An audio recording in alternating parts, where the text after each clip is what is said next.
வணக்கம் அன்பர்களே.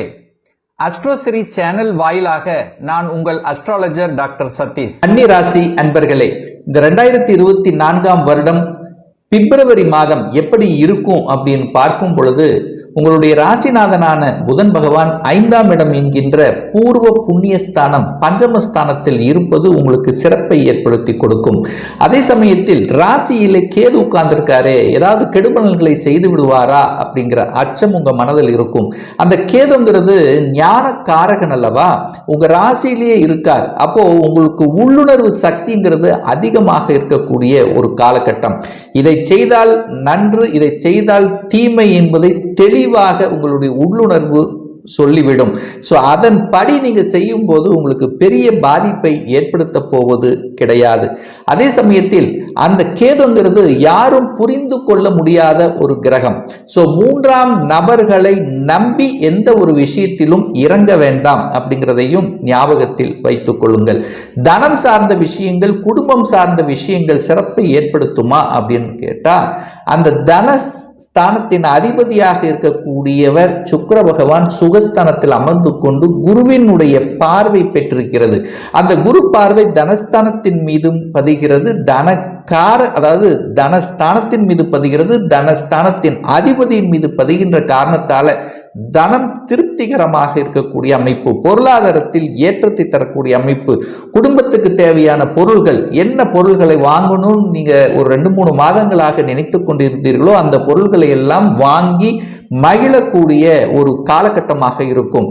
குரு பார்வையால அந்த குடும்பத்துல சுப செலவுகள் செய்யக்கூடிய தன்மை, அதாவது நான் ஏற்கனவே சொல்லிட்டேன், சுப செலவுகள் செய்யக்கூடிய தன்மை, ஒரு திருமண விஷயமாக இருக்கலாம், அல்லது சடங்கு சம்பந்தப்பட்ட விஷயமாக இருக்கலாம், அல்லது உங்களுடைய சகோதர சகோதரிகளுக்கு ஏதாவது ஒன்று செய்ய வேண்டிய அந்த சுப செலவுகள் செய்ய வேண்டிய சந்தர்ப்ப சூழ்நிலைகளை உருவாக்கக்கூடிய அமைப்பு தான் உங்க வாக்கு சம்பந்தப்பட்ட விஷயங்கள். ஏன்னா குரு பகவானுடைய பார்வை அங்கு வருகின்ற காரணத்தால அந்த குருமார்களினுடைய ஆசீர்வாதத்துடன் நீங்கள் எடுக்கக்கூடிய காரியங்கள் ஜெயமாகும் என்பது தான் உண்மை.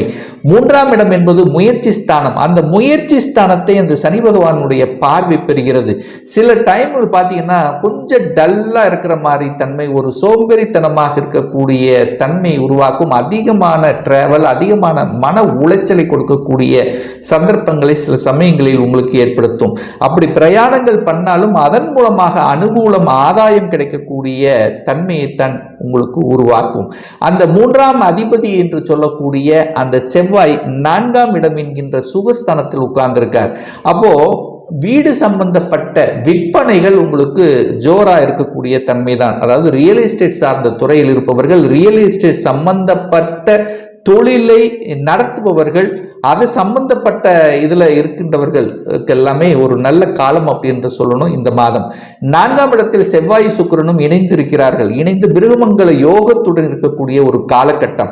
அப்போ 4ஆம் இடம் என்பது சுகம், அசையும் அசையா சொத்துக்களை வாங்கக்கூடிய ஒரு யோகம் இருக்கான்னு கேட்டீங்கன்னா நிச்சயமா இருக்கு. ஏன்னா நிலத்துக்கு காரகனான செவ்வாய், வீட்டுக்கு காரகனான சுக்கிரன் இணைந்து இருந்து அந்த 4ஆம் இடத்து அதிபதியாகிய குரு பகவானை இங்க பார்க்கிறார் அல்லவா. அப்போ நெடு நாட்களாக ஒரு விற்பனையாகாத ஒரு நிலம், அதை வித்துட்டோம்னா நான் வேற ஒரு வீட்டு வாங்கிடுவேன் அப்படின்னு நினைச்சிட்டு இருந்த செயல்பாடுகள் நல்லபடியாக நடக்கக்கூடிய தன்மை. ஒரு சிலருக்கு கட்டின வீட்டை வாங்கக்கூடிய தன்மை, வீட்டை ஆல்டர் பண்ணக்கூடிய அமைப்புகள், விவசாய சம்பந்தப்பட்ட நிலங்கள் வாங்கக்கூடிய யோகங்கள் அத்தனையும் உங்களுக்கு சிறப்பாக இருக்கிறது இந்த காலகட்டம். 5ஆம் இடத்தில் சூரியனும் புதனும் இணைந்து இருக்காங்க.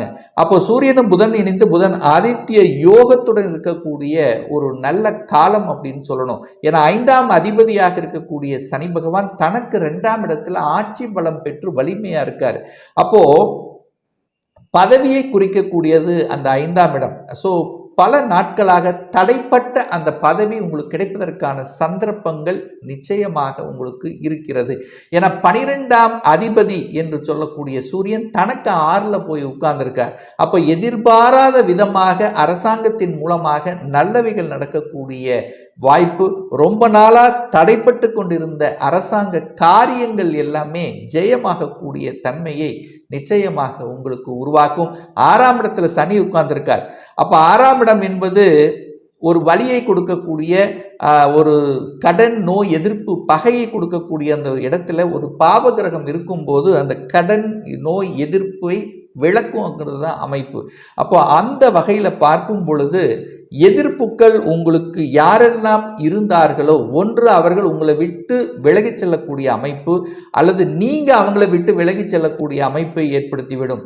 ஸோ எதிர்ப்பு விலகக்கூடிய தன்மை, நல்ல வேலை பார்க்கக்கூடிய அமைப்பை ஒரு சிலருக்கு உருவாக்கிறோம். ஸோ வேலை கிடைக்கல, அப்ளை பண்ணியிருந்தேன், இன்டர்வியூ அட்டன் பண்ணியிருந்தேன், ஒரு 3 மாதம் ஆச்சு, எனக்கு படித்த படிப்புக்குண்டான வேலை இல்லை, ஏதோ ஒரு வேலையில் போயிட்டுருக்கேன் அப்படின்னு இருக்கின்ற இந்த கன்னிராசி என்பவர்களுக்கு இந்த மாதத்தினுடைய பிற்பகுதியில் நிச்சயமாக நீங்கள் படித்த படிப்புக்குண்டான வேலை கிடைப்பதற்கான சாத்தியக்கூறுகள் உங்களுக்கு சிறப்பாக இருக்கிறது. கடன் சார்ந்த விஷயங்கள் கடன் படிப்படியாக குறைக்கக்கூடிய தன்மையை ஏற்படுத்திவிடும். 7ஆம் இடத்தில் ராகு உட்கார்ந்திருக்கார்.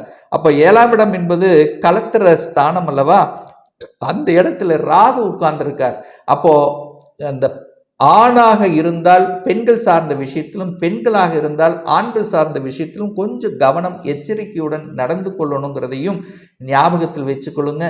கூட்டு தொழில் இருப்பவர்கள் பார்த்தீங்கன்னா சரியா அவங்களுடைய வரவு செலவு கணக்கு சரியாக வைத்துக் கொள்வதும் உங்களுக்கு சிறப்பை ஏற்படுத்தி கொடுக்கும்.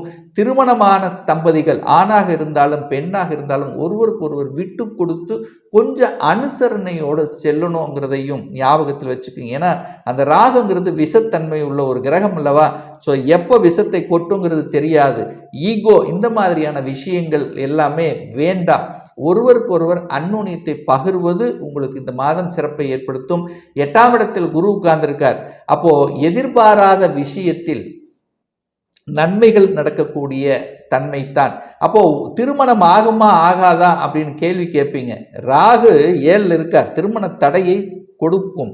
ஆனால் 7க்குரியவன் தனக்கு 2ஆம் இடத்தில் இருக்கிறதுனால திடீர் என்று திருமண வாய்ப்புகளை கொடுக்கும். எப்படி ஒரு 3 மாத 4 மாத காலத்துக்கு முன்பு ஒரு பார்த்த வரன் இப்போ திடீர் என்று உங்களுக்கு அதே வரன் உங்களுக்கு கிடைக்கக்கூடிய சந்தர்ப்பங்களை உருவாக்கிவிடும்.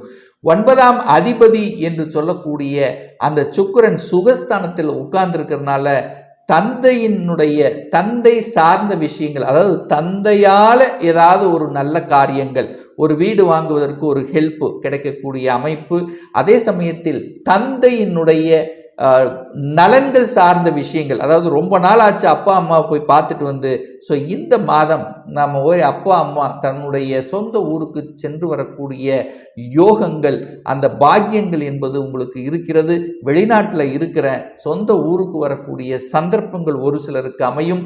10ஆம் இடத்து அதிபதி என்று சொல்லக்கூடிய அந்த புதன் பகவான் 5ஆம் இடம் என்கின்ற பூர்வ புண்ணிய ஸ்தானத்தில் இருக்கின்ற காரணத்தாலும் யாரை எல்லாம், அதாவது தன்னுடைய அறிவை புத்தியை வச்சு செய்கிறாங்க பார்த்தீங்களா, அந்த வகையான அத்தனை வகையான தொழில்கள் மூலமாக நல்லவைகள் நடக்கக்கூடிய ஒரு நல்ல மாதமாக உங்களுக்கு அமைகிறது.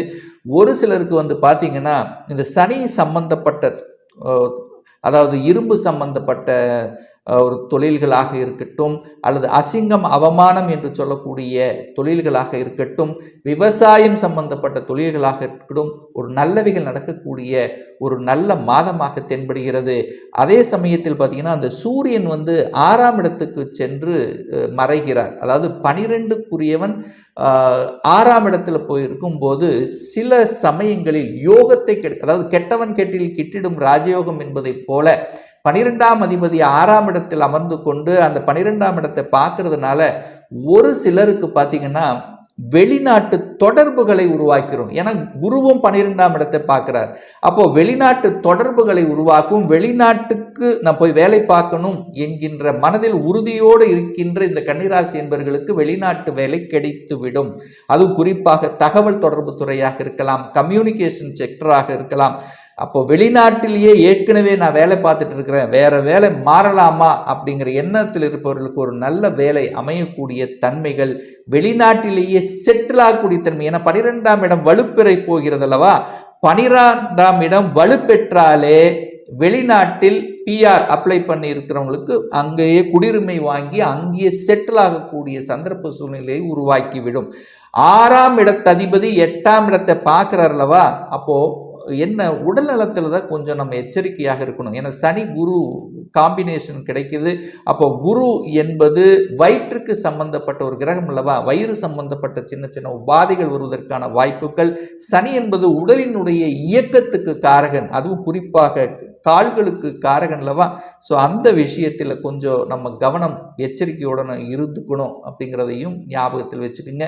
ஒரு நல்ல தெய்வ வழிபாடு அப்படின்னு எடுத்துட்டா இந்த கன்னிராசி அன்பர்களுக்கு உங்கள் ராசியிலேயே கேது இருக்கிறதுனால, கேதுங்கிறது ஞான காரகனுங்கிறதுனால நீங்கள் விநாயகமூர்த்தி வழிபட்டாலே உங்கள் மனதில் இருந்து வந்த அத்தனை விதமான குழப்பத்துக்கு ஒரு விடை கொடுக்கும்ங்கிறதுல எந்தவித மாற்று கருத்தும் கிடையாது.